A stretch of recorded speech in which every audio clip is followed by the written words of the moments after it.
for this one, we're going to talk about the progressivity of the Social Security benefits. Okay, so let's say we have two examples. We have Candace. Let's say in her last year of work, she earned $400,000. Now, the benefit she's going to get in her retirement from Social Security would be $41,100 per year.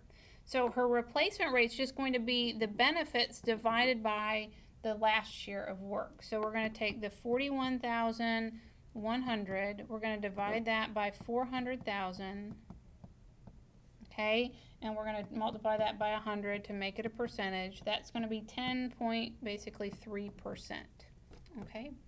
Now Buford, let's say in his last year of work, he earned $29,000, and his benefits are $18,000 per year. So let's say we divide 18,000 divided by the 29,000.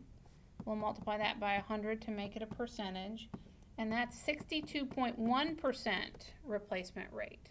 Okay, so because the lower income individual has a higher replacement rate, they're getting a higher percentage of their last income in benefits than the higher income.